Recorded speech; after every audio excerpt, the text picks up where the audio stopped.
Hi, I'm Georgia Roach and I'm the 5'8" for the Newcastle Knights. I started playing rugby league when I was 5 years old, back home in England for a team called Driglington. I started there after watching my dad play there for many years and my brother too. When I was around 11, I remember having a conversation with my mum that I wanted to be a full-time professional rugby league player, and at that time it weren't so realistic, and she kind of guided me down a path of maybe I should look for something else. So then I decided that I was going to be an ice cream lady in the summer and a police officer in the winter. When I got the opportunity to come over to Australia and represent the Newcastle Knights, my mum was probably one of the first people who I had the conversation with, and all I can remember is she was filled with mixed emotions of my youngest child's leaving home, but she was also extremely proud that that 11-year-old me was living out a dream. Having my mum here, this is how much it means to me, like just remembering that day of doing that, and you're obviously 11,000 miles away from home. The last thing you think is my mum was going to travel to be here with me. So yeah, winning the grand final was, probably one of the best things up there in my career, but having my mum here, probably one of the most important people in my life to celebrate too, just made it that little bit better. She's just very special to me.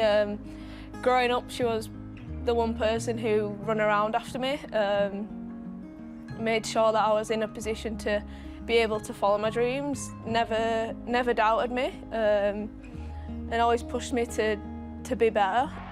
Those things that she taught me is the transfer over to rugby league too, and the fact that you don't do the hard work off the field, you're not going to get on the field. So yeah, I'm just grateful for everything that she's done for me and everything she's taught me, the life lessons through life. So Mum, if you're watching, I love you very much and I miss you. Welcome back to NRLW on Fox. Newcastle's English import Georgia Roach from West Yorkshire to a home in the Hunter. Joe Barrett, Julie Robinson are here, and a very proud teammate, Yasmin Clydesdale. There were a few tears from you as well watching that. But I guess what's it been like for you seeing Georgia make a home in Newcastle and actually realise her dream? Yeah, it's pretty special, and I think we take for granted, like we all have our home to go to, we all have our family to go to, and the sacrifice it takes for someone to come over here on a long-term contract and want to live out her dream. It's, pretty special. Didn't realise she wanted to be an ice cream lady though. So that's something I'll take back. She can take that up in the summer, surely. You can see her on Newcastle Beach doing that. It's never too late. It's never too late. Yeah. No, but I just, really she's really inspiring, and I enjoy playing next to her, and we really, kind of bounce off each other. I feel like sometimes I'm her translator out on the field,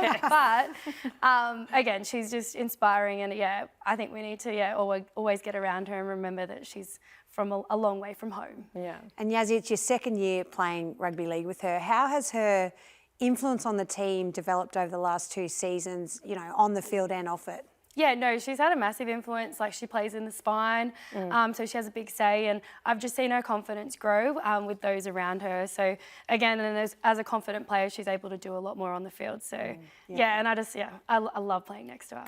Well, that's quite the journey for her to move from the UK. But your journey, Yazzie, you've clocked a fair few Ks to do what you do every week. You live in Scone on a farm with your husband Adam, and have made plenty of trips back and forth from Scone to Newcastle. I believe that juggle, it looks a bit different this year as a school PE teacher, but also trying to play rugby league. Yeah, it's been a massive change this year. I decided to take the whole year leave without pay, and that was a sacrifice I had to make to progress in my football and actually enjoy my football. I felt I was spreading myself quite thin in a lot of areas of my life. So to be able to fully commit to rugby league was something that Adam and I discussed quite intensely, but it was a decision that ultimately I needed to make for myself. Yeah.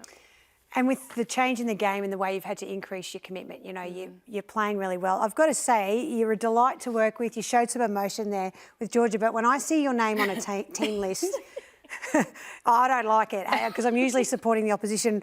Robbo, you've played with Yazzie and Jillaroos, but other than that, she's pretty much your enemy. She's the opposition. Tell us a bit about what a competitive beast she is. Yeah, no, Yazzie is definitely a competitor.